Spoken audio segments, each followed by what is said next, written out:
皆さんこんにちは。今日は卓球ファン、特に変化やカットを愛する皆さんのための特別プログラムです。テーマは変化系つぶたかラバーの徹底構造分析。ナビゲーターのみさきです。今日もよろしくお願いします。解説のケンジです。よろしくお願いします。今回は数十年にわたってつぶ高界の絶対王者として君臨し続けているカール P1V を軸に最新のつぶ高事情を多角的に深掘っていきます。これ単なる製品紹介だと思ったら大間違いですよ。実はミリ単位、コンマ数ミリ単位の物理学と高度なゴム配合の化学が融合したまさに精密機器の物語なんです。カール P1V といえばカットマンや前人異質型にとっての聖書、バイブル、あるいは教科書のような存在ですよね。ビクタスの公式サイトを見ると、カットマン界のニュースター、越尾春菜選手のような世界的なトッププロが鋭い変化を生み出すために愛用していることでも有名です。そもそもケンジさん、なぜこれほど長い間、世界中のプロ選手に選ばれ続けているんでしょうか。他にもたくさん新しいラバーは出ているはずですよね。その秘密はこの後の本編でたっぷりお話ししますが、一言で言えば変化の絶対量の多さとその質の高さですね。1977年の誕生以来、このラバーは粒高の最大変化を測るための世界標準の物差しとなってきました。裏ソフトで言えばテナジー05が回転と弾みの基準とされるように、粒高においてはカール P1V こそが全ての基準なんです。今回のレポートではその無敵の秘密をアスペクト比、ゴム配合、表面の布目という3つの革新的なキーワードから徹底的に解剖していきます。45年以上の歴史がありながら、未だに現役最強の選択肢の一つ。その普及のスタンダードが持つ魔力、本当にワクワクしますね。卓球をやらない人が見ればただのイボイボかもしれませんけど、そのイボ一本一本にドラマがあるわけですね。今回も専門的な内容をできるだけ噛み砕いて、初心者からベテランの方まで楽しめるように元気よくお届けします。ぜひワクワクしながら最後までお聞きください。レポートをさらに読み進めていきましょう。カール P1V の凄さは、単なる使ってみた感想といった感覚的なものだけではなく、数値的な裏付けが恐ろしいほど緻密に計算されているそうですね。その通りです。国際卓球連盟、いわゆる ITTF が定めたラバーの性能を制限する非常に厳しいルールがあるんですが、そのルールの限界点を極限まで攻めた設計になっているんです。エンジニアがこれ以上やったら違反になるというギリギリの境界線を歩いているようなイメージです。そして今回はこの王者に真っ向から挑む国内外の他社製品も分析の対象としています。ライバルたちの顔ぶれも気になりますね。どんなラバーと比較しているんですか？日本が世界に誇るロシのブランドアームストロング社のツイスターシリーズや、ドイツが生んだ予測不可能な弾道で知られるグラス D-TEX など、現在の市場でトッププレイヤーたちが熱い注目を寄せるモデルたちです。さらに最近のトレンドである内蔵テンションを搭載したハイテク粒高についても触れています。これらは従来の粒高とは全く異なる設計思想で作られているんですよ。昔ながらの粒の形状とゴムの粘りで勝負するタイプと、最新のエネルギー内蔵型で圧倒するタイプ、その二極化が起きているということですね。プレイヤーが自分のスタイルに合ったものを選ぶための強力なガイドになりそうです。はい。さらに今回は視聴者の皆様から事前にいただいたカールからアタック8への移行はどうなのという具体的な相談や、ドイツ製ラバーは性能はいいけど寿命が心配といった現場の生々しい悩みにもレポートのデータに基づき理論的にお答えしていきます。道具の特性を深く知ることは単にミスを減らすだけでなく、戦術の幅を広げ上達への最短ルートを歩むことにつながりますからね。それではいよいよ本編、すべての基準点となるカール P1V の驚異的な幾何学から解説をスタートしましょう。さて、まずはカール P1V の命ともいえるミノの形について。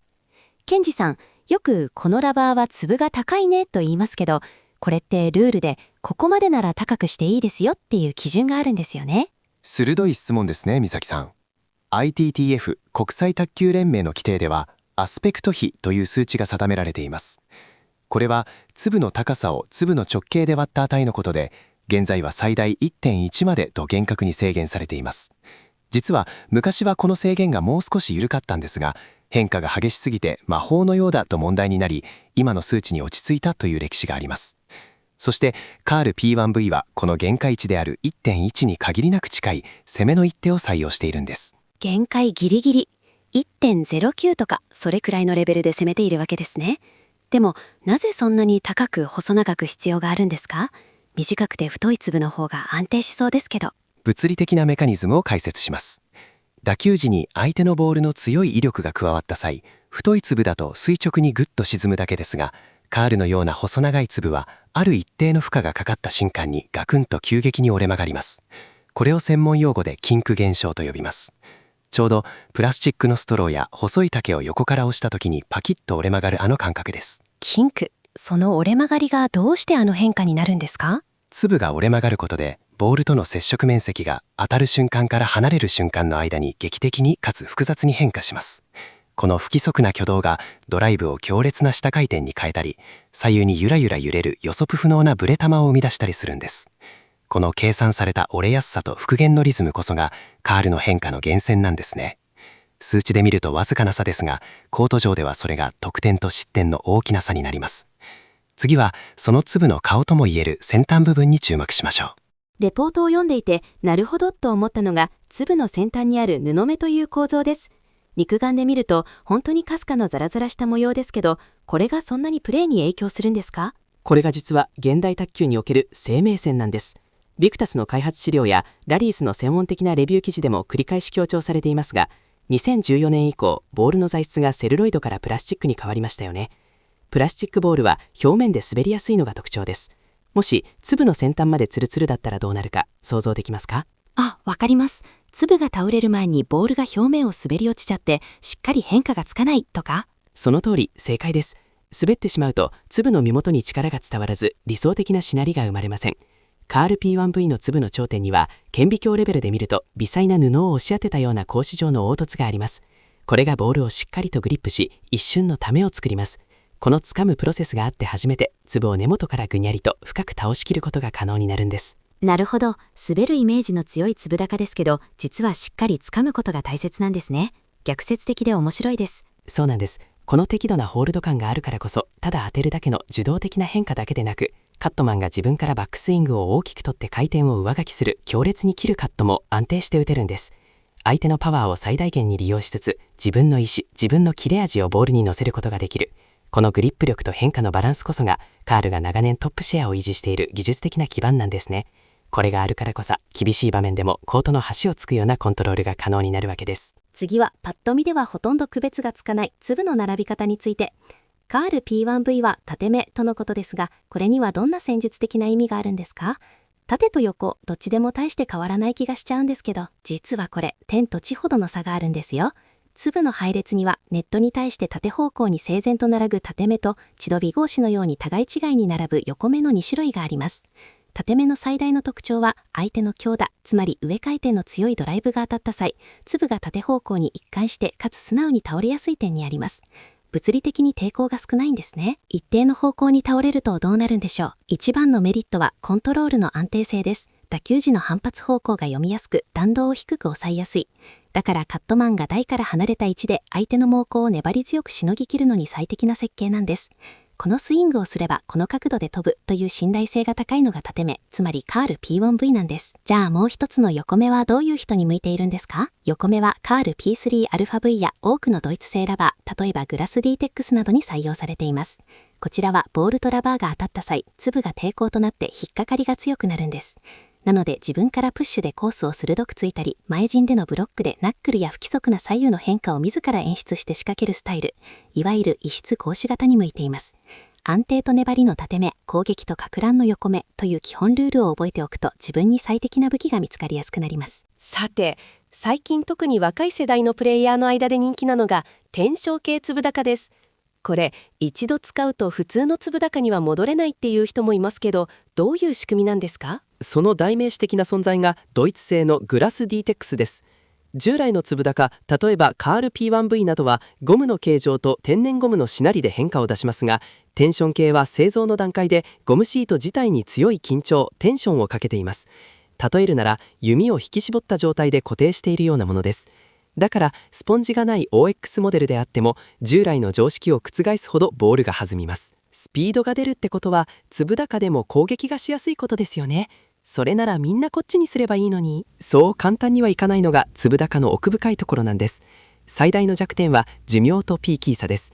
レポートの調査でも明らかになっていますが、この内蔵され化テンションは時間とともに少しずつ抜けていってしまうんです。ゴムの分子レベルでの張りが緩んでしまうんですね。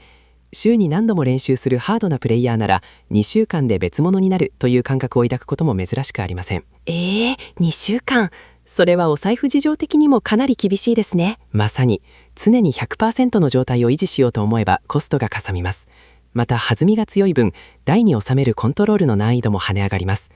対してカール P1V はゴム自体の質で勝負しているので 1,2 ヶ月使っても性能の変化が少なく、経済的で信頼性も高い。爆発的な切れ味を求める大会重視の短期決戦型か、長く使い込んでラバーの癖を自分の指先のように扱う熟練型か。次は日本の維持を見せるアームストロング社の独自の戦略について深掘りしましょう。ここからは日本が世界に誇る労使もメーカーアームストロング社の特集です。アームストロング社って大手のブランドとはまた違ったこだわり抜いた職人気質というイメージがありますよね。中でもツイスターというラバーがすごいとか。ツイスターはまさに王道カール P1V への挑戦状といえる意欲作です。まずそのスペック、特に先ほどお話ししたアスペクト比に注目してください。ツイスターの数値はなんと 1.09 です。さっき言っていたルールの限界値 1.1 の本当にコンマ01手前の限界ギリギリの数値じゃないですか。そうなんです。このわずかな差にアームストロング社の開発者の執念が詰まっています。さらに驚くべきは粒の表面構造です。カールの先端が布目なのに対し、ツイスターはより強力なグリップを求めて網目状の突起を採用しました。この網目がプラスチックボールの滑りを物理的に噛み砕くように捉え、粒をさらにねじるように倒す仕組みです。だから名前がツイスター、ねじるものなんですね。やっとつながりました。はい、その強烈なねじれによってボールに複雑なトルクが加わります。カールの変化がどちらかというと上下の回転差で惑わすのに対し、ツイスターは高くてけ不規則な左右の揺れを生み出すのが得意です。大手メーカーには真似できない独自の金型設計と幾何学理論で究極の魔球を追求し続ける。この一点突破の姿勢こそアームストロング社が長年マニアックなファンに愛され続けている理由ですね。そして実はこのツイスターにはさらに驚愕の上位モデルが存在するんですよ。ツイスターにはさらに進化版のツイスター EXT というのがあるそうですが、これにはちょっと気になる噂があるとか、信じるか信じないかはあなた次第という部分もありますが、開発のベースには中国ナショナルチームが10年間国家機密として極秘に使い続けていた技術が流用されていると言われています。10年間も秘密にされていた技術が日本のメーカーから発売されているんですか？映画の話みたいでワクワクしますけど、本当ならとんでもないスペックじゃないですか？その真相はベールに包まれていますが、実際にその性能を分析すればただの噂ではないことがわかります。従来のツイスターの極限まで細長い粒にさらに高弾性エネルギーという最新の化学配合を加えたのが EXT です。特筆すべきはその反発の不規則性です。普通の粒高は相手の強打をスポンジで吸収して返しますよね。でも EXT はある一定以上の圧力がかかった瞬間に逆に弾き飛ばすような特性を持っています。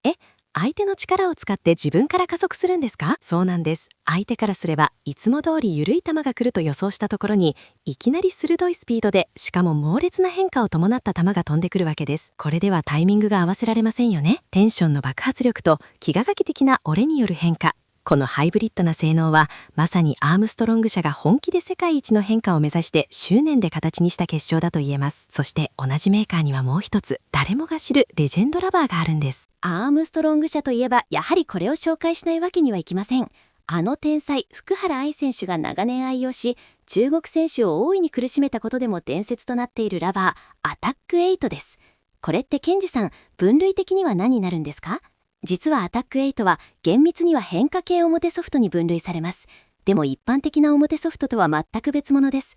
粒高ユーザーが守備だけじゃ自利品だ、もっと自分からチャンスを作って攻撃したいと考えたとき、真っ先に名前の上がる最強の武器なんです。表ソフトなのに粒高みたいな変化も出せる、そんなことが可能なんですか？はい。粒の高さが 1.2 ミリと一般的な表ソフトよりもはるかに高く設計されているのがその理由です。粒高のような不規則な倒れと表ソフトの弾きを高い次元で両立しているんです。そしてアタック8の最大の特徴は、粒の大きさを L 粒、大粒と M 粒、中粒から選べるところにあります。これ実はプロでも好みが分かれる重要なポイントなんですよ。粒の大きさだけでそんなに変わるんですか？なんとなく大きい方が強そうですけど、実際にはこう使い分けます。より粒高に近い予測不能な変化や強烈なナックルを大事にしたいなら、粒がやや細い M 粒を選びます。逆に前陣でのスマッシュやブロックの操作性を安定させたいという攻撃重視の人には、接地無移籍が広い L 粒が人気です。自分のプレーの中で変化を何割、攻撃を何割にするか、この絶妙なチューニングができるのがアタック8の強みであり、長年勝てるラバーとして君臨している理由です。次は再びヨーロッパの王に注目してみましょう。続いては海外勢の圧倒的な実力を見せつける一枚。世界中の癖の強い卓球を愛するプレイヤーたちがあちこち浮気した末に最後にたどり着く終着駅、グラス D-TEX です。これ熱狂的な信者が多いですよね。ドイツの名からティバーが生んだ最高傑作ですね。海外のレビューサイトや SNS ではそのあまりに不規則な弾道からまるで酔っ払い、ドランクのステップだとか相手を絶望の淵に追いやる悪夢のダンスなんて最大級の褒め言葉で称賛されているんですよ。絶望のダンス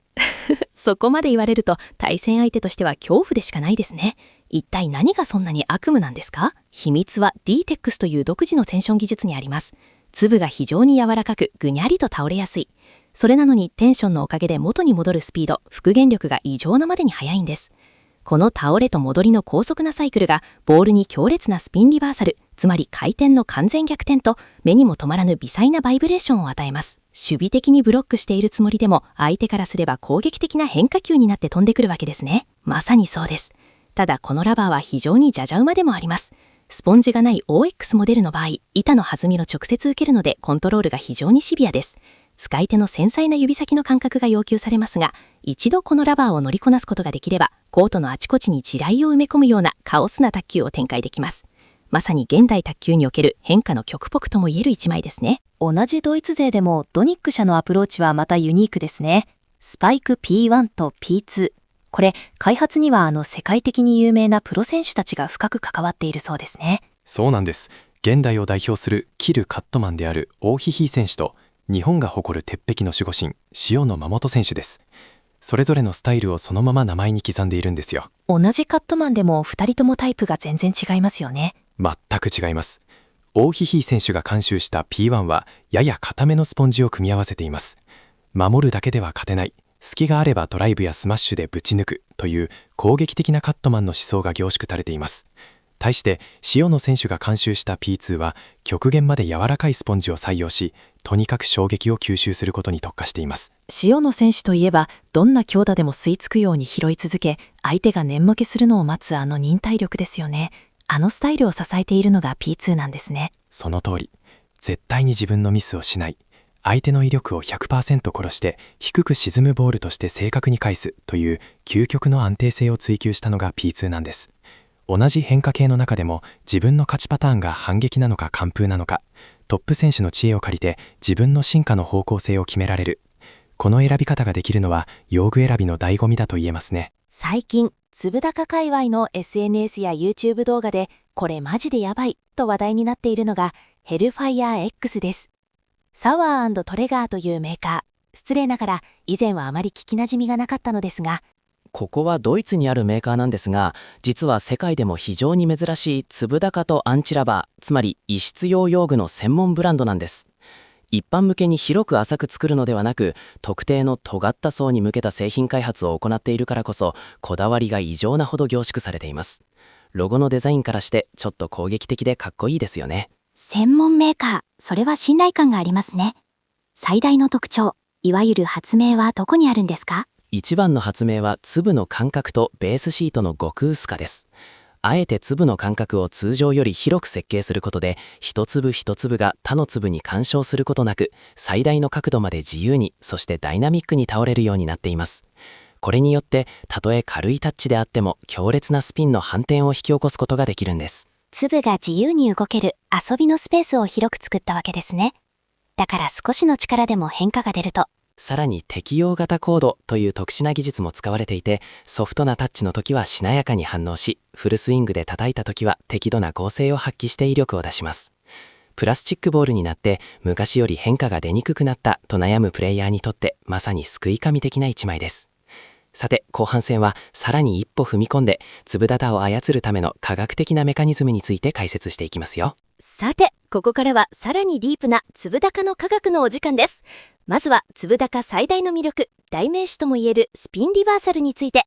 ケンジさん、相手の強烈な上回転ドライブをどうして全く正反対の下回転にして返せるんですか？よく考えると物理的に不思議ですよね。これは物理的に言うと回転エネルギーの保存と摩擦の逃がしの高度なバランスによるものなんです。普通裏ソフトラバーだと表面の強い摩擦でボールを掴んで自分のスイングの力で全く新しい回転を上書きして返しますよね。での粒高はその逆の発想なんです。逆ですか？摩擦をしないってことでしょうか？正解に近いですね。ボールがラバーの粒に衝突した瞬間、細長い粒がバタバタとドミノ倒しのように一斉に倒れます。この時、粒の先端がボールの表面を程よく滑らせることで、ボールがもともと持っていた回転エネルギーを殺さずにそのままの方向で維持させるんです。あ、わかりました。自分から見て前に回っていたドライブが回転を維持したまま反対方向に跳ね返るから、相手から見ると後ろに回る、つまり強烈な下回転になって戻っていくわけですね。その通り。だから、カール P1V のように柔らかいゴムで粒が高いモデルほど、ボールを長くホールドして深く倒しきることができるんです。その結果、戻っていく下回転の量、つまり変化量も最大化されます。このいかにボールと喧嘩せずに回転を保存して返すかという物理現象を極めたのが一流の粒高ラバーというわけなんです。この仕組みを知るとカットやブロックの感覚が変わりますよ。粒高のもう一つの大きな魅力、ふわふわとした揺れる球やナックル、あれはどうして起きるんでしょう。相手が空振りをしたり打ちあぐねたりするのを見ると、まるで魔法を使っているみたいだなと思います。あれは空気抵抗と粒そのものが引き起こす微細な振動の産物なんです。専門的に言うと、打球時に一度倒れた粒が元に戻ろうとする際、非常に不規則な高周波の振動が発生します。この震えがボールの重心をわずかにかつ連続的に揺さぶり、ボールの周囲を流れる気流を乱すんです。ボールが空中でブルブル震えているから、空気の抵抗の受け方が変わって軌道が揺れちゃうんですね。だから魔球と呼ばれるわけだ。そうです。特にグラス DTEX のような復元スピードが極めて速いテンション系のラバーやヘルファイア X のように粒が完全に独立して動くモデルはこの揺れが発生しやすい。さらに粒が倒れる際にボールの回転をちょうどよく相殺してしまった時に生まれるのがナックルです。相手は自分のドライブがこれだけ切れているんだから強烈な下回転が返ってくるはずと思ってつっつきますが、そこには回転がないからボールがポーンと高く浮いてしまう。そう。この相手の予測と実際の物理現象の間にいかに大きなギャップ、差を作るか。粒高プレイヤーはこの物理学のズレを先々で操るマジシャンなんですよ。粒の柔らかさと復元エネルギーの絶妙な配合が対戦相手の脳を混乱させる間を生み出しているわけです。粒高ってスポンジがない OX から特圧までいろいろありますが、ぶっちゃけ厚さで何が変わるんですか？どれを選んでも同じじゃないのと思っている初心者の方も多い気がします。これはめちゃくちゃ重要ですよ、美咲さん。厚さ選びは戦術選びそのものです。まず OX は変化の絶対量が一番大きくなります。クッションがない分、ラケットの木材の感触がダイレクトに手に伝わります。前陣で相手の強打をピタッと止めるブロックを極めたい人にはこれ一択。ただし自分からボールを飛ばす力が最小限なので、カットマンが後ろで使うと飛距離が足りなくなります。やっぱりカットマンはある程度スポンジがあった方がいいんですよね。はい。カットマンの王道は 0.5mm から 1.0mm の極薄から薄いと言われる範囲です。この薄いスポンジがバッファーの役割を果たし、相手の強烈なドライブの威力をマイルドに吸収してくれます。特にカール P1V の 1mm なんかは守備の安定感といざという時のプッシュの伸びを両立する黄金比として世界中のトップ選手から愛されています。最近はもっと厚い中や厚を使う人も増えていると聞きましたが、それは現代卓球のトレンド、攻撃的な粒高スタイルへの進化ですね。スポンジを厚くするとボールを一度掴んでから弾く感覚が出てきます。これによってドライブ気味の返球やスマッシュが格段にやりやすくなります。自分のプレーの中で守備が8割なら薄いもの、攻撃を3割以上取り入れたいなら厚いものを選ぶ。これが失敗しない選び方の基本です。0.5mm の違いで全く別のラバーに化けますよ。ここからは実際のユーザーの皆さんから寄せられたガチな質問にレポートの知見を交えて答えていきましょう。まずはこの質問。現在カール P1V を使っていますが、もっと反撃を増やしたいのでアタック8への変更を考えています。M 粒と L 粒どちらが馴染みやすいですかという相談です。これは非常にいい、そして多くの方が悩むテーマですね。結論から言うと、まずは M 粒からのスタートを強くお勧めします。意外ですね。せっかく攻撃したいならより大きくて面積の広い L 粒の方がパワーが出て良さそうな気がしますが、その気持ちはよくわかりますが、カール P1V の最大の特徴は粒の細さが生み出す独特の変化です。アタック8の M 粒は L 粒よりも細く設計されているため、カールで培った粒を倒して変化をつける感覚をある程度残したまま攻撃力を上乗せできるんです。いきなり L 粒にしてしまうと打球感が普通の表ソフトに一気に近づいてしまい、自分の思い通りのナックルが出せに戸惑う人が多いんですよ。なるほど。まずは M 粒で、意外と攻撃も入るな、しかも変化も残っているという感覚をつかんで、さらにスピードが欲しくなったら L 粒へステップアップする。その通り。道具の移行は色のグラデーションのように少しずつ変えていくのがスランプを避けてフォームを崩さない最大のコツですね。まずは自分の指先の感覚が新しいラバーの挙動に追いつく時間を取ってあげることが大切です。続いての質問は誰もが一度は悩むお財布事情についてです。ドイツ製のテンション粒高を使ってみたいけど寿命が短いのが心配です。毎日部活がある学生の僕には贅沢ですかという内容です。これ現実的な問題ですよね。これは正直に答えましょう。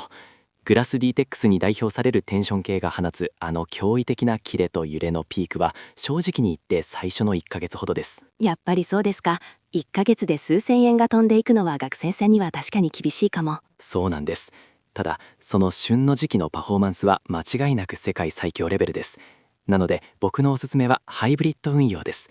普段の練習用にはカール P1V やツイスターのような耐久性に定評のある日本製の定番ラバーで技術を磨き込みます。そして大きな大会の2週間前になったらここ一番の決戦兵器としてドイツ製に張り替える。まさに本番仕様として投入するわけですね。はい。ただし打球感の差に慣れるための調整時間は絶対に必要です。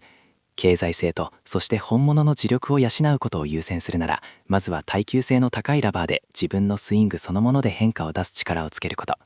ラバーの魔力に頼りすぎず腕を磨く方が長い目で見れば安定した高い勝率につながりますよ。最後の質問です。これも気になります。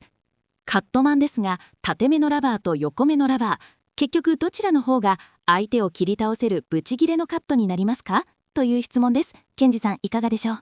これは非常に深い、そして永遠のテーマですね。結論から言うと、切れ方の質が根本的に違うというのが答えです。質が違う。どちらも下回転であることには変わりないですよね。縦目のカール P1V などは粒が垂直に規則正しく倒れやすいため、相手のドライブの回転をそのまま反転して返す能力に長けています。つまり相手が強打してくればくるほど自動的に重いカットが変える反射のキレなんです。相手の力を利用して受けるのが得意なタイプですね。じゃあ横目は？横目は先ほどお話しした通り粒の引っかかりが良いため、自分のスイングスピードで回転を上書きして自分から能動的に切りに行くのが得意な設計です。相手の回転が弱い時でも腕の力で無理やり切ることができる。なるほど。相手の回転を利用して最大効率で逆回転を出すなら縦目、どんな球に対しても自分の腕で変化をつけたいなら横目ということですね。その通りです。どちらが良い悪いではなく、自分が試合の中で相手のパワーを逆手にとってミスを誘いたいのか、それとも自分の変化で翻弄したいのか、この選択一つであなたの卓球の哲学が、そしてスタイルが完成するんです。ぜひ自分の理想の勝利を想像して選んでみてください。さて、全20パートにわたる濃密な解説はいよいよまとめの時です。現代の粒高シーンは2つの大きな方向に進化しているのがはっきり見えてきましたね。はい。一つはツイスターやヘルファイアー X のように形状を極限まで突き詰め、幾何学の力で変化を絞り出す道。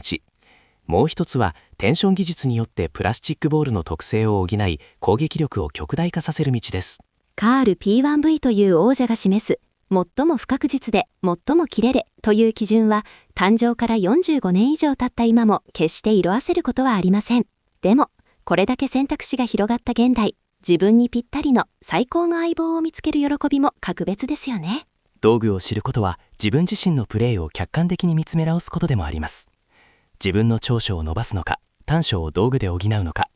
この音声解説が皆さんの戦型を支え、そして勝利に導く運命の一枚に出会うきっかけになれば嬉しいです。変化を恐れず自分だけの武器を磨き続けてください。最後までお聞きいただき本当にありがとうございました。皆さんの卓球ライフがさらに深みのある最高に楽しいものになることを心から願っています。それではまた。ありがとうございました。それでは良い卓球ライフを。